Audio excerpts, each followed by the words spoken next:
Of a collective, but there is also the identity in terms of an individual. Now, let me address well. I think at the core of what you are saying is the question of how is it, and maybe there is a background and a basis. If all you ever imagined, and that's what spurs us on, if all you ever imagined about a people was negative definition about who they are, their condition, and what is it they contribute amongst competing nations. It is not inconceivable that indeed over a period of time, the characterization of themselves as a people of no worth or refusal to be associated with a particular negativized group would be the consequence that you reflect. Because who wants to be associated with negatives? Nobody wants to. That, of course, should not be construed as both intellectual and lazy excuse around the responsibility that we have as a people to put at the center of our existence the centrality of our own identity. And for this reason, the African Union found it relevant to then be clear in its definition as to who is it that it will regard as what it would call the African diaspora. And the explanation, and I'm going to paraphrase it because I will not quote it verbatim, but it says quite simply that African diaspora constituted by all of those who have their point of origin traceable to the continent of Africa in the first instance. Secondly, that they would then have to express affinity and positive love for the continent. In other words, they have to have a sense of relationship and want of belonging with the continent, no matter how its condition may very well be today or tomorrow or yesterday. And thirdly, an important matter is that they also then must be proactive about their Africanness. In other words, they must be willing to work for the development of the continent. These three elements are the essential characteristics that define what it is that the AU has come to an agreement within itself to say that this constitutes an African diaspora. Now, this may not meet everybody's approval. That's hardly the issue. What's at issue is the fact that the African Union, in order not to self-indulge in unending processes of definition about who's an African, it has cut the line in terms of who it is. Now that means, which then takes me to what I said is also a question of an individual identity issue.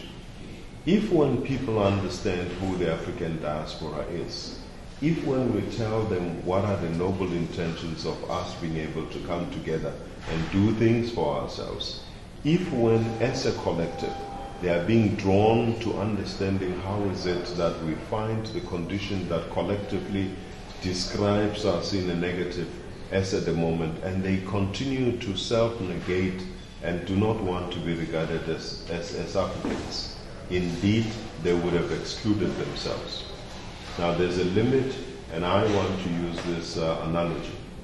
You see, when a horse, the fastest horse that we have, runs and gallops, and yet does not regard itself as a horse. It may regard itself as anything else but a horse. Perhaps those of us who are riding it and having full benefit of understanding what it is, must care, perhaps are obliged to care less about what the horse defines itself as, but what the horse is. So those that want to continue to describe themselves as non-African, they may very well do so, the abject reality of our conditions is that Africans throughout the world, no matter how successful or not they are constantly reminded by the material conditions of their Africanness. One of the things that have come up is the use of expertise by institutions like the World Bank, other institutions of taking people into Africa, so-called expertise, doing projects, paying them lots of money to do, would I say something they really, or go into places they have absolutely no idea of the culture, do not identify with them, and they come back with these reports that actually doesn't work. Now, how forming the diaspora or getting the diaspora together, how would that make a change in terms of importing experts to Africa? I'm glad you raised that question. One of the important things about the African Diaspora Summit is that it's going to emphasize less on just political expressions and become a normal talk show. It has deliberately set itself apart from being a talk show by undertaking as early as now to find concrete things that can be launched at the summit that will galvanize the involvement of this dialogue that we are talking about. Now, there are 5 significant projects that I can isolate at this particular stage, which are likely to form part of what may be decided upon. One of them is a skills database, and I'll come back to the details on that. The other is the setting up or mobilization of African remittances. Incidentally, Africa accounts, out of the $300 billion remittances that are sent to various countries, Africa accounts for no less than $40 billion. Now, if you think of it, this is very comparable, if not in instances, even greater than the foreign aid that we are able to mobilize from time to time. A question that arises is that how come we are not leveraging out of the remittances that are already there? So we're looking forward to establishing the Africa Institute of Remittances. The other then is the establishment of what you would call the Marketplace Development Investment Initiative, in which you would look at issues such as the African diaspora bond, for instance, that you can be able to float and through which create liquidity and be able to leverage capital out of that in order to plow into development projects that you need to have. The fourth one that you would be looking at is to look at the possibility of dealing very seriously with the question of what you call the pessimism, the Afro-pessimism that defines your earlier question, that leads people to say, I'm not African, and some of them are as dark, if not darker than you and I, and they would deny their Africanness because indeed the political negativity through which they are being defined denies the essence of their own existence. So we are saying, to counter this Afro-pessimism, we need to establish an instrument that you call the African News Network that will project positively about Africa. And the fifth one, very briefly, is the question of the volunteer program.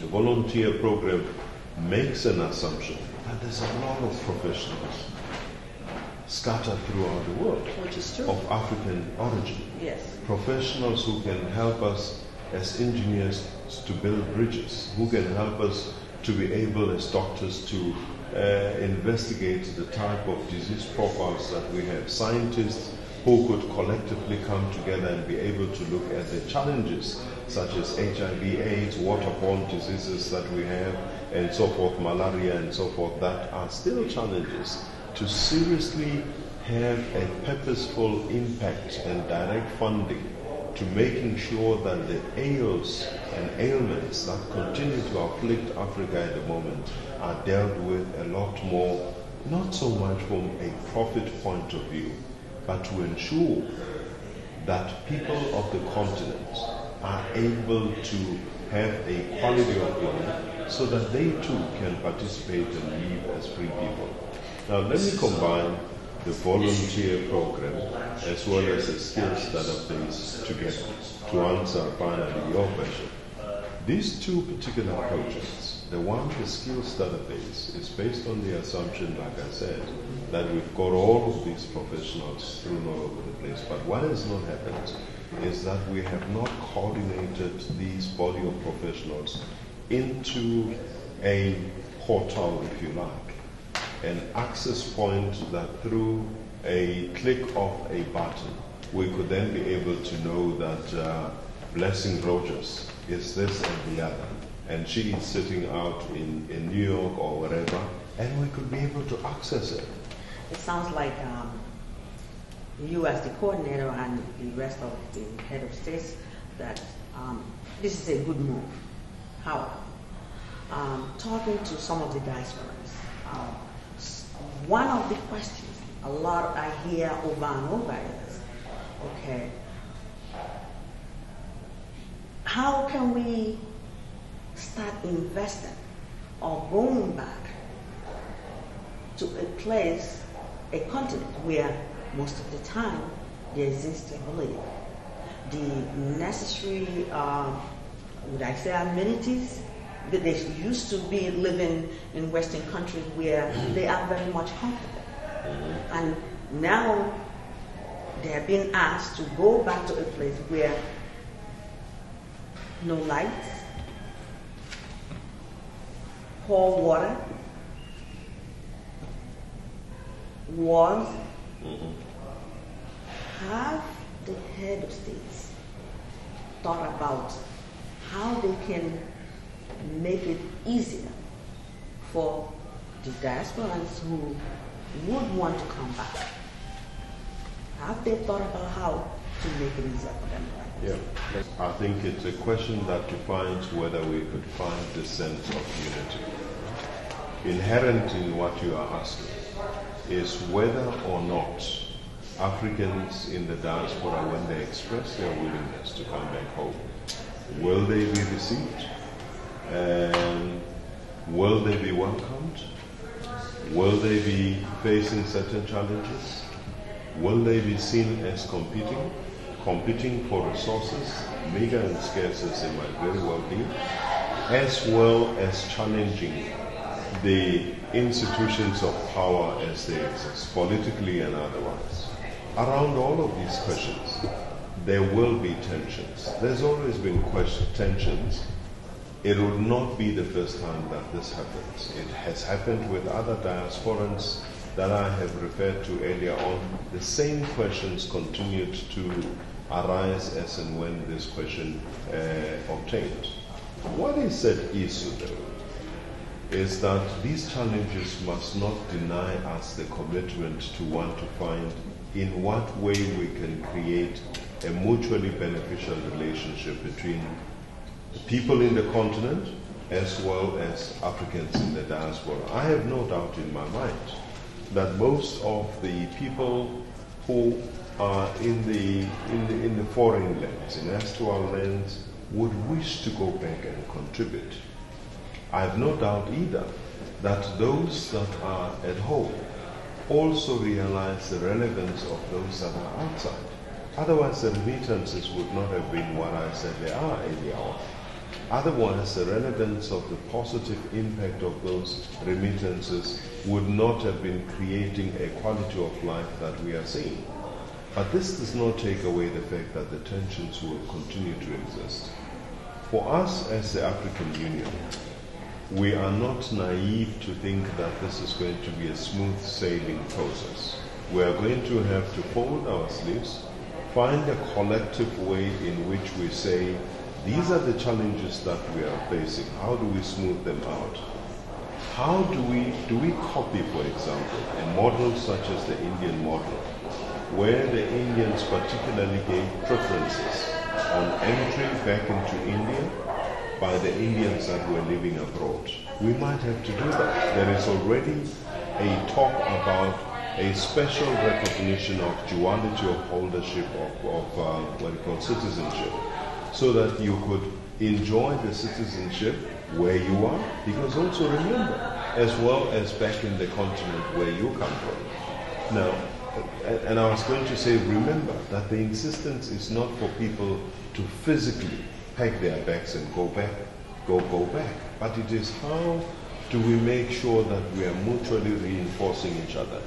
And we must extend this perspective. I keep on talking about mutuality, because sometimes it gets to be seen that it is a question of Africans in the diaspora who are aiding the continent.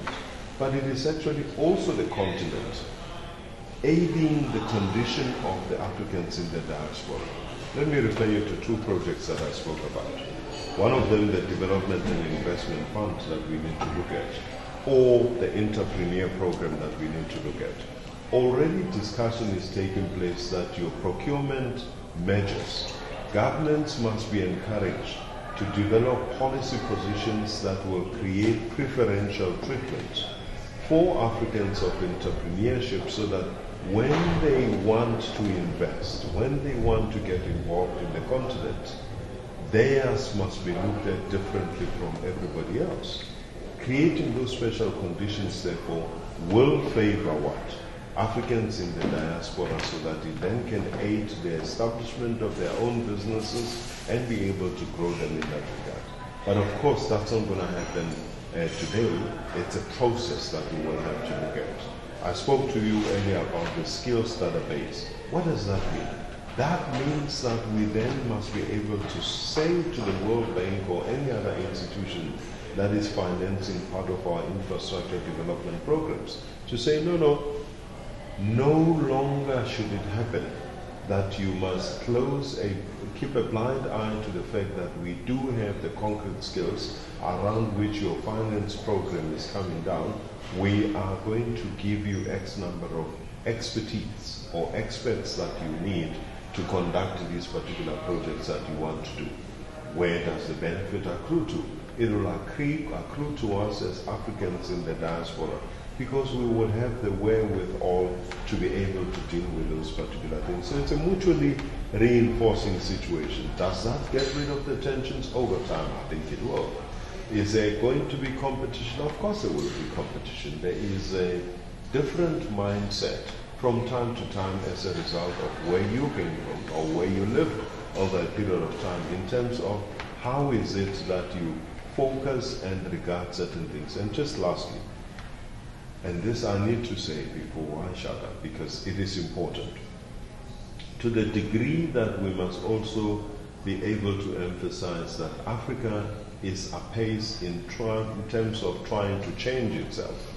People talk about, the problem with Africa is that part of it, a large part of it, is that there are no democratic institutions, there is this, all the negatives. But actually, if you take an audit and look at what has been happening within the continent over a period of time, you will realize that more and more governments are democratizing.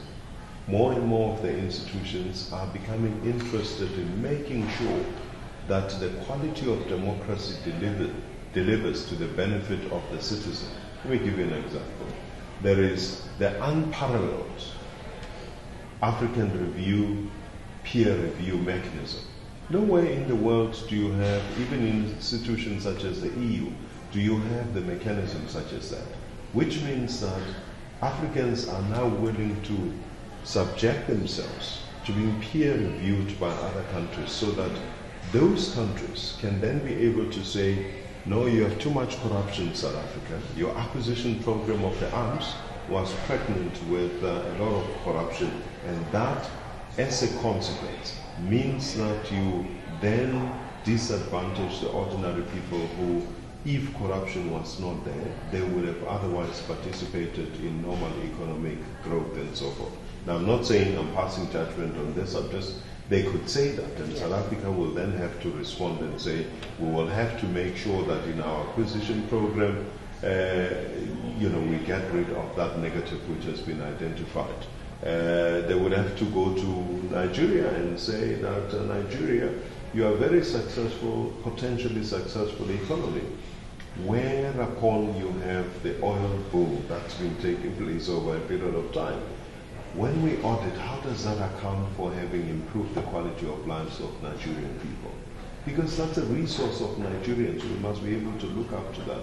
So I'm saying, my dear sister, what we are having, it's a robust discussion that may not be finding expression in popular media, but actually on the ground, you are finding that there are instruments that are put in place that are willing to challenge the reality of our own situation and accommodate some of the difficulties that you are talking about. Thank you so much, Ambassador. I wish we had more time to continue to talk about this. I really do appreciate you coming to Africa Express. You have been watching Ambassador Rukwana, who is the coordinator for the African Union Summit of 2012. Again, you've heard most of the issues that he raised, and that this is a work in progress, and it's not something that one person can do. It's easy for us to complain, really, but in order for this movement to actually work, we all have to be willing to get involved and also participate to make it much easier for those of them that are actually spearheading it. Again, thank you for watching Africa Express, and please do continue to watch us on this same channel, same time.